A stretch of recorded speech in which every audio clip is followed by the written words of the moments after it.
Hello बच्चों, आज हम जो अपना मैथ का टॉपिक स्टार्ट करने जा रहे हैं वो है हमारा आंकड़ों का चित्र में प्रदर्शन। इससे पहले की वीडियो जो है हमने बोर्ड के ऊपर की है। ये वीडियो जो है हम लैपटॉप के ऊपर रिकॉर्ड कर रहे हैं क्योंकि इसमें काफी सारे ग्राफ जो है वो प्रयोग होंगे जिनको बोर्ड के ऊपर बनाना जो है इतना ईजी नहीं होगा। इसलिए जो है इस वीडियो को हम कंप्यूटर के ऊपर या लैपटॉप के ऊपर रिकॉर्ड कर रहे हैं। और ये जो है वीडियो जो है हमारे मैथ्स का लास्ट टॉपिक है। जो हमारा गणित वाला जो पोर्शन है यानी जो हमारा गणित है, मैथ है, उसका लास्ट जो है चैप्टर है। यानी इससे मैथ के जितना भी सिलेबस था वो लगभग पूरा का पूरा हम कंप्लीट कर चुके हैं। बस ये हमारा लास्ट टॉपिक बचता है। इसके बाद जो है हमारा ये सब कुछ कंप्लीट हो जाएगा। उसके बाद जो है हम कुछ प्रीवियस ईयर में पूछे गए जो पेपर वगैरह हैं उनको सॉल्व करेंगे कि जो पिछले सालों में जो पेपर आए हैं हमारे उनको सॉल्व करने की कोशिश करेंगे। ठीक है, तो आइए जो है आज हम इस को स्टार्ट करते हैं और इसके साथ ही हमारा जो है ये वाला सिलेबस जो है मैथ का सिलेबस कंप्लीट हो जाएगा। हिंदी का आपका ऑलरेडी करवा दिया गया है और इसके साथ साथ जो है रीजनिंग का भी आपका ऑलरेडी सारा का सारा कंप्लीट है।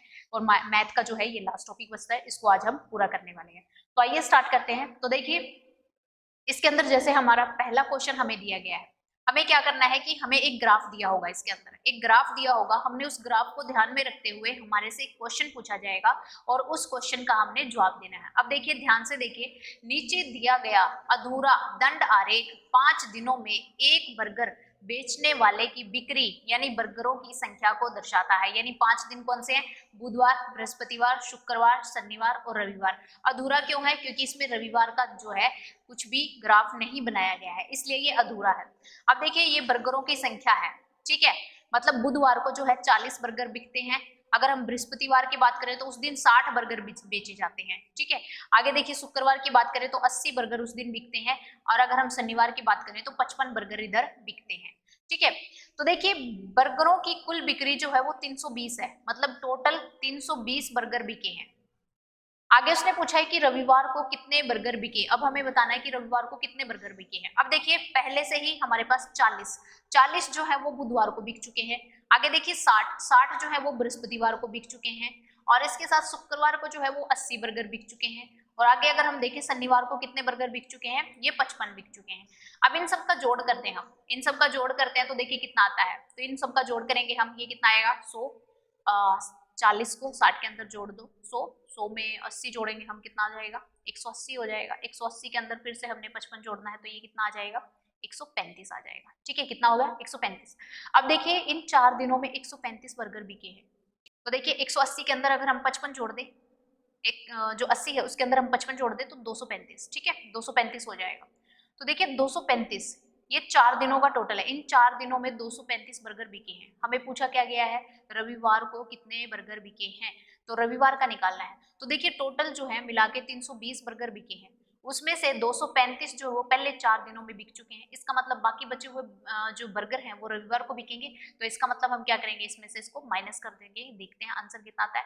तो देखिए यहाँ पर कैरी वन करेंगे, 10 में से 5 जाएंगे 5, यहाँ के कितना बचेगा 1। तो यहाँ पर 11 में से 3 घटाएंगे तो 8। तो देखिए रविवार के दिन जो है वो 85 बर्गर बिकते हैं। रविवार के दिन कितने बर्गर बिकते हैं, वो 85, ठीक है। तो ये हमारा जो है सही आंसर हो जाएगा। आगे देखिए नेक्स्ट क्वेश्चन देख लेते हैं। निम्न चित्रालेख एक नर्सरी द्वारा सोमवार से शुक्रवार तक बेचे गए पौधों की संख्या दर्शाता है। यानी सोमवार को ये इतने पौधे बिके हैं। आगे देखिए मंगलवार को बिके हैं, बुधवार को, बृहस्पतिवार को और शुक्रवार को। अब देखिए एक जो पौधा दिखाया गया है वो 20 पौधों को दिखाता है, 20 ये और 20 ये। इसका मतलब सोमवार को कितने पौधे बिके हैं, 40, ठीक है। ऐसे देखिए मंगलवार को 20, 40, 60, 80। मंगलवार को कितने पौधे बिके हैं, 80। आगे देखिए बुधवार को अगर हम देखें तो इस दिन बिके हैं 100, ठीक है। आगे देखिए बृहस्पतिवार को कितने बिके हैं, 60। और फिर से शुक्रवार को अगर हम देखें तो कितने बिके हैं, 100, ठीक है। अब देखिए इन्होंने क्या पूछा है, सोमवार से शुक्रवार तक बेचे गए पौधों की कुल संख्या ज्ञात करनी है। हमने सोमवार से लेकर शुक्रवार तक कितने पौधे बेचे गए, तो हम क्या करेंगे, इन सबका जोड़ कर देंगे। इन सबका जोड़ करेंगे तो देखिए कितना आता है 40 और 80, 120। 120 में 100 जोड़ेंगे हम, कितना आएगा 220। 220 में 60 जोड़ दो 280। 280 में 100 जोड़ दो तो 380 जो है वो हमारा आंसर आ जाएगा। तो कुल कितने पौधे बिके हैं इतने दिनों में, 380 पौधे। तो हमारा फोर्थ ऑप्शन जो है वो करेक्ट हो जाएगा। आगे देखिए नीचे दी गई सूचना को ध्यानपूर्वक पढ़िए और प्रश्न का सही उत्तर चुनिए। ठीक है। अब देखिए यहाँ पर ये जो इस तरीके का बॉक्स दिखाया गया है वो 5 दर्जन बेचे गए केलों की संख्या दिखाता है कि मार्च के अंदर जो है इतने दर्जन केले बिके, कितने दर्जन हो गए यहाँ पे, ठीक है। अप्रैल के अंदर इतने दर्जन बिके, मई के अंदर ये इतने दर्जन है, और जून के अंदर इतने दर्जन, और जुलाई के अंदर इतने दर्जन है, ठीक है। अब देखिए ये 5 को दर्शाता है, 5 5 5 5 5 और 5, कितने 5 है, 2 2 4 6, इसका मतलब जो है यहाँ पर 30 दर्जन, ठीक है। मार्च में कितने दर्जन केले बिके हैं, 30 दर्जन, और यहाँ पर 15 दर्जन, अप्रैल में 15, और उसके बाद देखिए यहाँ पर कितने बिके हैं, 25 दर्जन, मई में 25 दर्जन है, जून के अंदर देखिए यहाँ पर जो है 10 दर्जन केले हैं। आगे देखिए यहाँ पर बात करें हम 2 2 4 2 6 1 7, यानी यहाँ पर कितने, 7 पंजे 35, 35 दर्जन, इतने केले बिके हैं, ठीक है। अब देखिए क्वेश्चन क्या पूछा गया है, क्वेश्चन पूछा गया है दिए गए महीनों के अंतर्गत बेचे गए केलों की कुल संख्या कितनी है। अब बताने हैं कि कुल कितने केले बेचे गए हैं। पहले तो हम देखेंगे कितने दर्जन केले बेचे गए हैं, तो हम क्या करेंगे, इनको जोड़ देंगे, 5 5 10 और 5 15, 1 4 5 6 7 8 8 और 3 11, 115, 115 दर्जन है। लेकिन हमसे पूछा क्या गया है, हमसे पूछा गया है केले, कितने केले, तो देखिए 115 तो दर्जन है। अब आपको पता है कि एक दर्जन में कितने केले होते हैं, एक दर्जन में जो है 12 केले होते हैं, एक दर्जन में 12 वस्तुएं होती है। अगर 115 की बात करें तो इसको हम क्या करेंगे, 12 से गुणा कर देंगे, ठीक है। 12 से गुणा करेंगे तो वही हमारा आंसर आ जाएगा, 12 पंजे 60, 6 12 एकम 12 और 6 18, 1 12 एकम 12 13, तो 1380 केले जो हैं वो बेचे गए, ठीक है। इतने महीनों में कितने केले बिके हैं, 1380। आगे बात समझ, ठीक है। अगर कोई भी डाउट है तो आप पूछ सकते हैं। आगे देखिए फोर्थ क्वेश्चन की अगर हम बात करें तो देखिए फोर्थ क्वेश्चन में जो है निम्नलिखित जो ग्राफ है उसका अध्ययन करते हुए प्रश्न का सही उत्तर दीजिए। एक दिन में कितने व्याख्यान दिए गए हैं, व्याख्यान मतलब एक तरीके से बोल सकते हैं आप भाषण, भाषण बोल सकते हैं, ठीक है। तो देखिए अमित ने जो है वो 2 दिए, गोपाल ने कितने, 4, आगे देखिए राम ने सिर्फ 1 दिया है, प्रमोद ने कितने दिए हैं, 3 दिए हैं, और विशाल ने जो है वो 6 दिए हैं, और इसके बाद राघव की बात करें तो इसने 5 दिए हैं। तो इनके द्वारा दिए गए विख्यान है ये, ठीक है।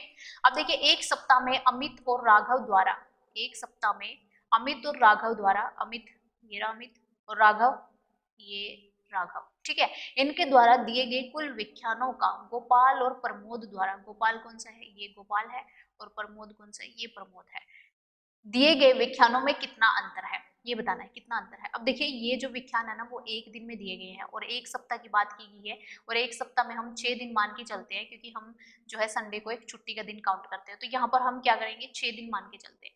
तो देखिए 6 दिन मान के चले हम, इसमें अमित और राघव के देखते हैं। अमित, अमित क्या करता है, एक दिन में 2 भाषण देता है, ठीक है। तो 6 दिन में कितने देगा, 12, 12 देगा ना, ठीक है।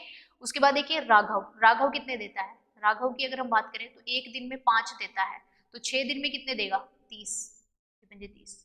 तो देखिए अमित और राघव ने दोनों ने मिला के कितने दिए, 42, दोनों के मिलाकर कितने हो जाते हैं, 42 हो जाते हैं। अब हमें करना क्या है, हमें पूछा गया है कि इनके द्वारा जो गोपाल और प्रमोद द्वारा दिए गए विख्यान है उनका अंतर निकालना है। अब गोपाल और प्रमोद के देखो कितने हैं, गोपाल जो है वो एक दिन में कितने देता है, गोपाल एक दिन में 4 व्याख्यान देता है, तो इसका मतलब 6 दिन में कितने देगा, 24 देगा, ठीक है। आगे देखिए प्रमोद, प्रमोद की बात करें तो एक दिन में 3 देता है, एक दिन में कितने देता है, 3, और 6 दिन में कितने देगा, 18 देगा। तो हम क्या करेंगे, इन दोनों को जोड़ेंगे, दोनों के देखने हैं ना हमने, तो दोनों का जोड़ कर दो, 24 और 18 का जोड़ करेंगे तो कितना आता है, तो देखिए ये जो है 42 आता है। तो यहाँ पर देखिए ये भी 42 है, ये भी 42 है, इसका मतलब जो है अमित और राघव ने और जो गोपाल और प्रमोद ने व्याख्यान दिए हैं वो दोनों बराबर हैं, ठीक है, बराबर हैं। 42 में से 42 घटाएंगे क्या आएगा, 0, तो दोनों के बीच का अंतर कितना है, 0, तो हमारा फोर्थ ऑप्शन जो है वो सही हो जाएगा, ठीक है। आगे देखिए पांचवा क्वेश्चन देखिए, नीचे दिए गए दंड चार्ट जो कि श्याम द्वारा एसआई परीक्षा में विभिन्न विषयों में 100 में से प्राप्त अंकों को दर्शाता है। ये जो है श्याम ने 100 में से अंक प्राप्त किए, जैसे अंग्रेजी में उसको 60 अंक मिले हैं, गणित की बात करें तो 70 अंक उसको मिले हैं, विज्ञान में 80 मिले हैं, आगे देखिए सामाजिक अध्ययन में उसको 40 मिले हैं, और हिंदी में उसको 45 मिले हैं, ठीक है।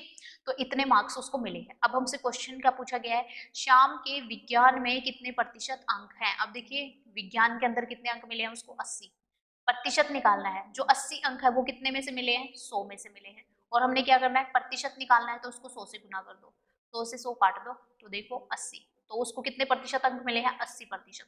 तो इसका जो है ऑप्शन सेकंड जो है वो सही हो जाएगा। ठीक है, 100 में से उसको 80 मिले तो इसका मतलब 80% अंक मिले हैं, तो दूसरा ऑप्शन सही हो जाएगा। आगे देखिए, एक गैराज में सोमवार से शुक्रवार तक जितनी कारें धुलाई तथा रिपेयर के लिए आई नीचे दी गई है। ठीक है, तो देखिए ये कार दी गई है। जैसे एक कार जो है वो 100 कारों को दर्शाती है, तो देखिए सोमवार को कितनी कारें आई, 3 कार दिखाई गई है, तो इसका मतलब 300 कार आई। आगे देखिए मंगलवार को 4 दिखाई गई है, तो इसका मतलब 400 आई है। ठीक है, बुधवार को कितनी आई है, 2 2 4 2 6 600 आई है। ठीक है, आगे गुरुवार की अगर हम बात करें तो इस दिन 200 आई है। आगे देखिए शुक्रवार को 2 2 4 2 6 1 7 7, इसका मतलब 700 कारें आई हैं। हमसे क्वेश्चन क्या पूछा गया है, बुधवार को धुलाई और रिपेयर के लिए कितनी कारों की संख्या आई है। तो देखिए बुधवार को कितनी आई है, तो यहाँ पर आप देख सकते हैं 600। तो हमारा ऑप्शन जो है सेकंड सही हो जाएगा, 600। ठीक है, आगे देखिए नीचे दिए गए आरेख का अध्ययन करके प्रश्न का उत्तर दीजिए। विद्यार्थियों द्वारा खेल खेले जाते हैं। ठीक है, ये विद्यार्थियों की संख्या है। देखिए फुटबॉल कितने विद्यार्थी खेलते हैं, 20 विद्यार्थी जो है वो फुटबॉल खेलते हैं। क्रिकेट कितने खेलते हैं, ये देखिए 10 जो है विद्यार्थी क्रिकेट खेलते हैं। अगर हम टेबल टेनिस की बात करें तो 8 खेलते हैं, और अगर हम बैडमिंटन की बात करें तो 5 खेलते हैं। ठीक है, तो इसमें से पूछा गया है कितने विद्यार्थी टेबल टेनिस खेलते हैं। तो देखिए टेबल टेनिस कितने खेलते हैं, ये देखिए यहाँ पर 8, ओनली 8 विद्यार्थी जो है वो टेबल टेनिस खेलते हैं, तो हमारा सेकंड ऑप्शन सही हो जाएगा। आगे देखिए, निबंध चित्रलेख एक विद्यालय के छात्रों द्वारा प्रयोग किए गए यातायात के विभिन्न साधनों का को दर्शाता है। यानी छात्र जो हैं वो कैसे आते हैं विद्यालय के अंदर। जो है यहाँ पर जो है एक इस टाइप का ये जो निशान दिखाया गया है वो 50 छात्रों को दर्शाता है।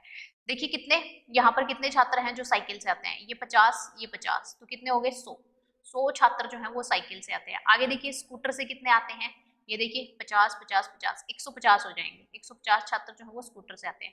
आगे देखिए कार से 1 2 3 4 यानी 4 5 20, तो 200, 50 को 4 से गुना कर दो 200। ठीक है, आगे देखिए स्कूल बस से कितने आते हैं, 50 और 50 100 100 100 यानी 300, 300 आते हैं किससे, स्कूल बस से। अब हमसे जो क्वेश्चन पूछा गया वो क्या है, कितने प्रतिशत छात्रों ने स्कूल बस का प्रयोग किया है। अब देखिए प्रतिशत दिया गया है, मतलब प्रतिशत निकालना है हमने, कितने प्रतिशत लोगों ने किया है, मतलब छात्रों ने जो है स्कूल बस का प्रयोग किया है। अगर हमसे टोटल छात्र पूछा जाता तो 300 ने किया है, लेकिन प्रतिशत का मतलब है तो हमने 100 में से निकालना है। अब देखिए पहले हम इसका जोड़ करेंगे, तो देखिए कितना आता है 0, ये 5, और यहाँ पर कितना आएगा 7, 750। तो जो है 750 विद्यार्थियों में से 300 विद्यार्थी बस का प्रयोग करते हैं, हमने निकालना है 100 में से। ठीक है, जब भी प्रतिशत निकालते हैं हम तो हमेशा प्रतिशत निकालते टाइम एक आपने ध्यान रखना है कि जो भी कुल संख्या दी गई है वो नीचे आएगी, और जिसका प्रतिशत निकालना है वो ऊपर आएगा, और गुना उसको 100 से कर देना है। ठीक है, तो अब देखिए इसको सॉल्व करेंगे हम, तो देखिए यहाँ पर जो है 25 चौके 100 और 25 दिया 75, 0 से 0 काट दो, इससे काट दो 10, 10 को 4 से गुना करो 40। तो इसका मतलब 40% जो छात्र हैं वो किसका प्रयोग करते हैं, स्कूल बस का प्रयोग करते हैं। थर्ड ऑप्शन जो है वो हमारा सही हो जाएगा। ठीक है, आगे देखिए 9th क्वेश्चन देखिए, निबंध चित्रलेख एक रेहड़ी द्वारा 4 दिनों में एक संतरों के डिब्बे में से बेचे गए संतरे की बिक्री दर्शाता है। ठीक है, अब देखिए एक जो ये निशान है वो 15 संतरों को दर्शाता है। ठीक है, 15 15 इसका मतलब 30। सोमवार को कितने बिके हैं 30, बुधवार को कितने बिके हैं 15, 15 दूनी 30, 15 दिए 45। आगे देखिए शुक्रवार की बात करें, 15 15, 15 दूनी 30, 15 दिए 45, 15 चौके 60, 15 5 75, 15 चौके 15 5 75, 15 छिके 90, तो 90 को दिखाता है। ठीक है, आगे देखिए 4 है आगे, 15 चौके 60। तो ये देखिए इस टाइप से जो है इतने इतने संतरे उन्होंने बेचे हैं। अब आगे क्या पूछा गया, यदि रेहड़ी वाले के डिब्बे में अभी भी 25 संतरे बचे हुए हैं, अभी भी उसके पास कितने संतरे बचे हैं, 25 बचे हैं। अब उसने कहा है कि तो डिब्बे में कुल कितने संतरे थे। अब देखिए ये जो बेच दिए वो, और जो 25 बचे हुए हैं वो, इन सबको जोड़ देंगे तो क्या आ जाएगा, हमारा सही आंसर आ जाएगा। पहले तो हम इनको जोड़ेंगे जो बेच दिए हैं, तो ये कितना आ जाएगा 5 7 7 और 9 16, 16 और 6 22, 22 में ये जो 225 में ये वाला 25 जोड़ दो तो 250, 250 आंसर आ जाएगा। तो इसका मतलब रेहड़ी वाले के पास डब्बे में 250 संतरे थे। ठीक है, आगे देखिए 10वां क्वेश्चन देखिए, एक कक्षा पार्क में गई और वहां पर कुछ जानवरों और पक्षी उन्होंने देखे। उन्होंने इन जानवरों और पक्षियों की संख्या को लिखकर एक ग्राफ बना दिया। ठीक है, ये ग्राफ बना दिया। 25 बंदर देखे उन्होंने, आगे देखिए हिरन कितने देखे 40, मोर कितने देखे 50, बत्तखें देखी उन्होंने 35, आगे देखिए सुअर जो है वो उन्होंने देखे 15। ठीक है, तो ये उन्होंने पक्षी और जानवर देखे। अब देखिए बंदरों और हिरणों दोनों की संख्या का योग, बंदर ये है और हिरन ये है, दोनों की संख्या का योग, दोनों का योग कर दो, 25 में 40 जोड़ेंगे कितना आएगा, 65 आएगा, ठीक है। एवं मोरों की संख्या का अंतर बताइए। अब मोर कितने हैं, 50, तो 65 में से क्या करेंगे, 50 माइनस कर देंगे तो कितना आ जाएगा, 15, 15 जो है इनका अंतर आ जाएगा, अंतर मतलब घटा इनके बीच का, तो सेकंड ऑप्शन जो है वो सही हो जाएगा, ठीक है। आगे देखिए आलेख से ज्ञात कीजिए कि कितने बच्चों ने 20 से कम अंक प्राप्त किए। अब देखिए 5 बच्चे ऐसे हैं जिन्होंने 5 अंक प्राप्त किए, ठीक है, 5 विद्यार्थी ऐसे हैं जिन्होंने 5 अंक प्राप्त किए। अगर 10 अंक की बात करें तो 10 विद्यार्थी ऐसे हैं जिन्होंने 10 अंक प्राप्त किए। 15 अंक जो है कितने विद्यार्थियों ने, 20 विद्यार्थियों ने प्राप्त किए। आगे देखिए हमने क्या निकालना है, 20 से कम ही निकालना है, तो हमने यहाँ से आगे नहीं जाना, हमने सिर्फ 15 तक देखना है, यहाँ तक, ठीक है, जिन्होंने 20 से कम लिए हैं। अब 20 से कम लेने वाले कितने हैं, तो देखिए 20 तो ये हैं जिन्होंने 15 लिए हैं, 10 ये हैं जिन्होंने 10 लिए हैं, और 5 ये हैं जिन्होंने 5 लिए हैं, ठीक है। तो हम क्या करेंगे, इनको जोड़ देंगे, 20 और 10 30 और 5 35, तो 35 ऐसे विद्यार्थी हैं जिन्होंने 20 से कम अंक प्राप्त किए हैं, तो यहाँ पर फर्स्ट ऑप्शन सही हो जाएगा। आगे देखिए नीचे दिए गए आलेख में वर्ष 2005 और 2007 में लगाए गए कुल पेड़ों की संख्या ज्ञात कीजिए। 2005 और 7 में, ठीक है। अब देखिए 2011 में 100 पेड़ लगाए, 9 में कितने लगाए, 150 लगाए, 7 में कितने लगाए, 50 लगाए ओनली। 2005 में कितने लगाए, देखिए 250 लगाए। 2003 की बात करें तो 200 पेड़ लगाए, ठीक है। आगे देखिए 2001 में जो है 300 पेड़ लगाए। हमने निकालना है सिर्फ 2005 और 7। 2005 में कितने पेड़ हैं, 2005 में है 250 पेड़, और 2007 में कितने पेड़ हैं, ओनली 50 पेड़, ठीक है, 50 पेड़, तो इनको जोड़ दो, 300 पेड़, तो टोटल मिला के कितने पेड़ लगे हैं, 300, पहला ऑप्शन सही हो जाएगा, ठीक है। आगे देखिए निम्न आलेख में एक विद्यार्थी के प्राप्तांक दर्शाए गए हैं। एक विद्यार्थी ने हिंदी में कितने प्राप्त किए हैं, 70 अंक प्राप्त किए हैं। अंग्रेजी में कितने किए हैं, 80 किए हैं। आगे देखिए विज्ञान में कितने किए हैं, 90 किए हैं, और यहाँ पर गणित में जो है वो पूरे 100 इन्होंने किए हैं, ठीक है। तो देखिए किन दो विषयों में उसे कम अंक प्राप्त हुए हैं, आपको पता है कि किन दो अंकों में, इसमें 70 मिले, इसमें 80 मिले, इसका मतलब हिंदी और अंग्रेजी, हिंदी और अंग्रेजी में उसको कम अंक मिले हैं, तो हमारा थर्ड ऑप्शन सही हो जाएगा, हिंदी और अंग्रेजी। आगे देखिए नेक्स्ट क्वेश्चन, निम्न आरेख की सहायता से बताएं कि कौन से विद्यार्थियों ने सबसे अधिक अंक प्राप्त किए। कौन से विद्यार्थी ने सबसे ए ने जो है वो 40 अंक मिले हैं ए को, बी की अगर हम बात करें उसको 80 अंक मिले हैं, सी को 30 अंक मिले हैं। आगे देखिए डी को कितने मिले हैं, डी को जो है यहाँ पर 50 अंक मिले हैं, ठीक है। ई की बात करें तो देखिए ई को जो है यहाँ पर 90 अंक मिले हैं, तो इसका मतलब सबसे ज्यादा अंक किसको मिला है, कौन से विद्यार्थी को मिले, ई विद्यार्थी को मिले, ठीक है। देखिए सबसे ज्यादा अंक किस विद्यार्थी को मिले, यहाँ पे ई विद्यार्थी को मिले हैं। तो देखिए यहाँ पर जो है ये हमारा जो चैप्टर था वो फिनिश होता है, इससे लगभग सारे जितने भी पिछले सालों में क्वेश्चन पूछे गए वो हमने यहाँ पर कंप्लीट कर लिए हैं। फिर भी आपको कोई डाउट रहता है तो आप हमें कमेंट सेक्शन में जो है पूछ सकते हैं, और हमारा नीचे दिया गया जो ग्रुप का लिंक है वो भी आप ज्वाइन कर सकते हैं, वहाँ पे भी अपने क्वेश्चन पुट कर सकते हैं। और इसके साथ साथ जो है आज हमारा जो है मैथ का सिलेबस जो है यहाँ पर कंप्लीट होता है। हमने रीजनिंग का मतलब जो मानसिक योग्यता परीक्षण है वो भी हमने कंप्लीट कर लिया, और हिंदी भी हमने कंप्लीट कर लिया है। तो आप अपना जो है जो भी नवोदय विद्यालय के लिए जो भी परीक्षा देना चाहते हैं वो बच्चे जो है अपना अच्छे से तैयारी करें, अच्छे से पेपर दें। अब हम जो है आगे जो भी पिछले सालों में जो हमारे पेपर हुए हैं उनको जो है डिस्कस करेंगे, आगे 2-4 वीडियो हम उनके ऊपर भी बनाएंगे, तो इससे आपको पता लग जाएगा कि किस टाइप से जो है क्वेश्चन आते हैं, और किस टाइप का जो है पेपर का पैटर्न होता है, और आपने किस तरीके से उसको भरना होता है, ये भी हम उस वीडियो के अंदर देखेंगे। तो यहाँ पर जो है मैं अपनी वीडियो को यहीं पर विराम देना चाहूँगी। That's all for today. Thank you for watching the video.